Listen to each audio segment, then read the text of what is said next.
आप जो बाजार का जो च्यवनप्राश के नाम पे आप भ्रांति पाले बैठे हो कि ये च्यवनप्राश है, वो आपको इम्यूनिटी बढ़ाएगा, इस गलतफहमी से बाहर निकल जाइए।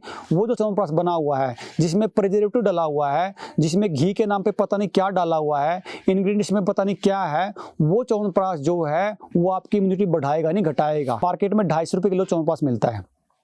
अब ये मानिए कि 250 रुपये किलो च्यवनप्राश में कम से कम भी 30 से 40% जो होता है वो दुकानदार का मार्जिन होता है। कहीं 20 होता है, कहीं 30 होता है, कहीं 40 होता है। और मैं अगर सारे खर्चे निकालूं, ट्रांसपोर्ट का खर्चा भी है, पैकिंग का खर्चा भी है, एडवर्टाइजमेंट का खर्चा भी है, तो अगर मैं सारे खर्चे निकालूं तो उसकी कॉस्टिंग मेरे हिसाब से 100 रुपये से किलो ज़्यादा नहीं होगी। 100 रुपये किलो में आपको कोई देसी गाय का घी का या खांड का या कोई च्यवनप्राश नहीं दे पाएगा। और 100 रुपये किलो में आपको वो क्या दे रहा है वो आपको सोचना पड़ेगा। नमस्ते साथियों 2010 में जब राजू भाई दीक्षित को पहली बार सुना तो ये लगा कि गाय पे काम करना बहुत ज़रूरी है।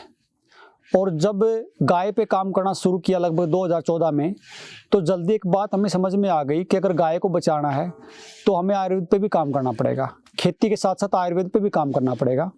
और जब गाय को बचाने के लिए जब आयुर्वेद का ध्यान शुरू किया और आयुर्वेद को जब पढ़ना शुरू किया, तो जब महर्षि वाग्भट को पढ़ा, महर्षि चरक को पढ़ा, महर्षि सुश्रुत को पढ़ा, तो लगभग जितने भी शास्त्रकारों को पढ़ा, तो जहाँ भी जो फॉर्मुलेशन दी गई, हमें यह अचंभा हुआ पढ़ के कि लगभग 10 में से 7 फॉर्मुलेशन में कहीं न कहीं गाय के गव्य का जिक्र है।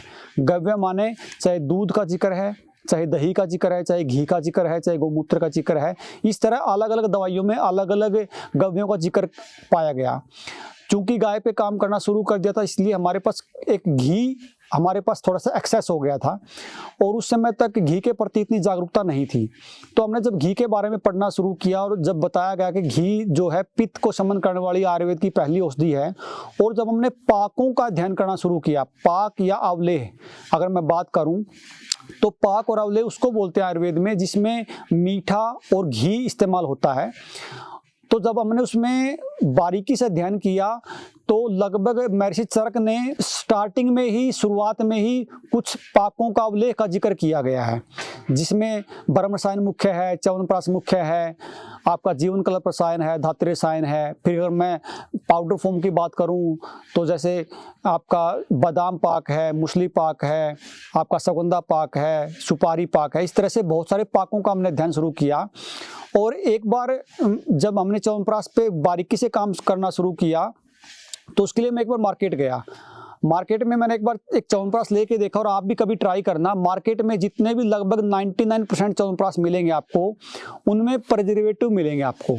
मुझे हैरानगी इस बात की हुई कि मार्केट में एक भी च्यवनप्राश बिना, अगर मैं 1% को छोड़ के 99% की बात करूं तो लगभग सब में प्रिजर्वेटिव है। और राजू भाई दीक्षित ने बहुत पहले ही कहा था कि जितने भी प्रिजर्वेटिव होते हैं, सोडियम बेंजोइन है, इन जितने भी तमाम घातक प्रिजर्वेटिव होते हैं, सारे के सारे कैंसर कारक हैं। जब मैंने देखा कि च्यवनप्राश में प्रिजर्वेटिव डाले हुए हैं, मीठे के नाम पे चीनी डाली हुई है, और अगर मैं औषधियों की बात करूं तो औषधियों का तो बाद में स्थान आता है। फिर मैं घी की बात करूं, घी का जिक्र करूं, तो आज के समय में कहीं एक आध फार्मेसी को छोड़ के किसी भी फार्मेसी में गाय नहीं है। और मुझे इस बात को कहने में कतई परहेज नहीं है कि आयुर्वेद का जो विनाश होना शुरू हुआ वो तब से हुआ जब से फार्मेसियों में से गाय निकल गई। क्योंकि आयुर्वेद और गाय एक दूसरे के पहलू हैं, एक सिक्के के 2 पहलू हैं।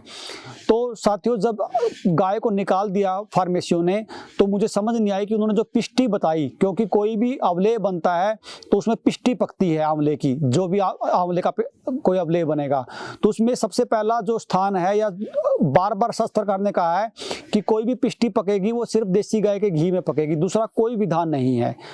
तो घी के स्थान पे घी नहीं था जो बाजार में च्यवनप्राश या बाकी अवलेह हैं, मीठे के स्थान पे चीनी थी, बिना बात के या पता नहीं क्यों उसको प्रिजर्वेटिव उसमें डाला गया। आंवले के नाम पे कई बार तो ये भी देखा गया कि इंग्रेडिएंट्स में लिखा हुआ है कि शकरकंदी का इस्तेमाल कोई कंपनी कर रही है। तो साथियों, परमात्मा के दास से हमने उस च्यवनप्राश का निर्माण करना शुरू किया और जो च्यवनप्राश बना, मतलब उसके इतने अद्भुत रिजल्ट, जो कुछ शास्त्रकार ने लिखा कि च्यवनप्राश जो है वो जो ऋषि च्यवन ने बनाया, बल्कि यहाँ तक लिखा कि ऋषि च्यवन तो उसको खा के मतलब जवान तक हो गए थे। लेकिन जो बीमारियों में जो जिक्र किया, किसी तरह का कास हो, श्वास हो, मूत्र रोग हो, नेत्र रोग हो, हृदय रोग हो, बच्चों की आयु के साथ साथ अगर उसका हाइट ना बढ़ रही उस रोग में, या जितने भी महिलाओं के रोग हैं, हर एक रोग में च्यवनप्राश इतना अद्भुत काम किया और लोगों ने सराहा भी। साथियों, जब हमने गाय पे और आयुर्वेद पे काम करना शुरू किया तो हमारे पास दो रास्ते थे, या तो हम उसी लाइन में जाके उस मार्केट में जाके कंपटीशन में खड़े होते, या शुद्ध चीज़ बना के एक थोड़ा सा परमात्मा की मतलब समय का वेट करते, और वो समय हमारे पास आया। हमने शुद्ध बना के भी हमने अपना व्यवसाय शुरू किया और 2 पैसे परमात्मा ने उसके बदले दिए। और गाय का जो एक बताते हैं कि गाय जिस घर में हो वहाँ किसी कमी नहीं रहती, वो बिल्कुल साफ हमने देखा है।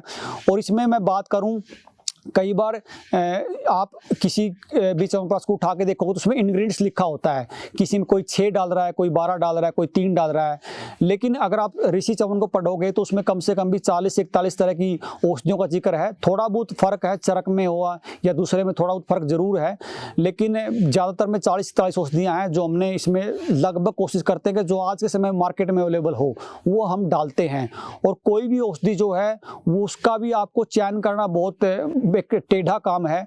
एक बार मैं दिल्ली चला गया तो मैंने कहा जी मुझे वंशलोचन चाहिए, तो उन्होंने कहा कि वंशलोचन कितने रुपए किलो के चाहिए। मैंने कहा जी क्या मतलब, उसने कहा जी 200 रुपये से किलो से लेकर 4000 रुपये किलो तक का वंशलोचन हमारे पास है। तो मैंने कहा जी इसमें क्या फ़र्क है, उसने कहा जी सिंथेटिक मिलता है 200 रुपये किलो में। तो आप बाजार में कोई चीज़ लेने जाओगे औषधि के नाम पे आपको सिंथेटिक भी मिलेगी, आपको उसको चुनना जो आना, उसका जो चूज़ करना है वो भी एक बड़ा काम है। स्टार्टिंग में हमें बहुत दिक्कत आई। तो साथियों, मैं एक आपसे निवेदन करना चाहता हूँ कि च्यवनप्राश जो है वो ठीक है, कुछ बीमारियों में बहुत ज़रूरी है, लेकिन च्यवनप्राश अगर आपको खाना है तो शुद्ध खाइए। मैं एक बात के कतई पक्ष में नहीं हूँ कि मान लीजिए च्यवनप्राश कोई खाना जरूरी है, ऐसा किसी शास्त्र में नहीं बताया। लेकिन आप जो बाजार का जो च्यवनप्राश के नाम पे आप भ्रांति पाले बैठे हो कि च्यवनप्राश है वो आपको इम्यूनिटी बढ़ाएगा, इस गलतफहमी से बाहर निकल जाइए। वो जो च्यवनप्राश बना हुआ है जिसमें प्रिजर्वेटिव डाला हुआ है, जिसमें घी के नाम पे पता नहीं क्या डाला हुआ है, इंग्रेडिएंट्स में पता नहीं क्या है, वो च्यवनप्राश जो है वो आपकी इम्यूनिटी बढ़ाएगा नहीं घटाएगा, क्योंकि उसमें 70% तो चीनी ही है। और जो बात रही उसमें प्रिजर्वेटिव की, वो कैंसर कारक है। तो आपसे हाथ जोड़ कर निवेदन है, ना खाओगे तो कोई दिक्कत नहीं है, चलेगा, लेकिन खाना है तो कोई भी आपके पास आसपास में कोई वैद्य हो, कोई गुरुकुल हो, कोई भी ऐसी कोई संस्था हो जो अच्छी चीज़ बना रही है, आप भले ही थोड़ा खाइए, लेकिन खाना है तो च्यवनप्राश अपने शुद्ध ही खाना है जो आपकी देख रेख में बनता हो। ऐसे कुछ लोग हैं जो आज भी भारतवर्ष में शुद्ध आयुर्वेद पे काम कर रहे हैं, ऐसा नहीं कि टोटल ही मतलब सारा पूरा जालसाजी है। कुछ लोग आज भी शुद्ध रूप से काम कर रहे हैं, आप वहाँ से लेके खा सकते हो। और जो बड़ी बात इसमें जो निकल के आई है कि जिस तरह च्यवनप्राश पता नहीं क्या बनाया उन्होंने मार्केट के हिसाब से, क्योंकि एक बात मुझे कई बार समझ नहीं आती कि मार्केट में 250 रुपये किलो च्यवनप्राश मिलता है। अब ये मानिए कि 250 रुपये किलो च्यवनप्राश में कम से कम भी 30 से 40% जो होता है वो दुकानदार का मार्जिन होता है, कहीं 20 होता है, कहीं 30 होता है, कहीं 40 होता है। और मैं अगर सारे खर्चे निकालूं, ट्रांसपोर्ट का खर्चा भी है, पैकिंग का खर्चा भी है, एडवर्टाइजमेंट का खर्चा भी है, तो अगर मैं सारे खर्चे निकालूं तो उसकी कॉस्टिंग मेरे हिसाब से 100 रुपये से किलो ज़्यादा नहीं होगी। 100 रुपये किलो में आपको कोई देसी गाय का घी का या खांड का कोई च्यवनप्राश नहीं दे पाएगा।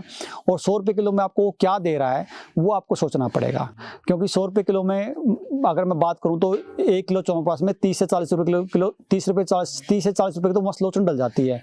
घी की बात करूँ तो 50, 60, 70 रुपये का एक मात्र घी की डल जाता है।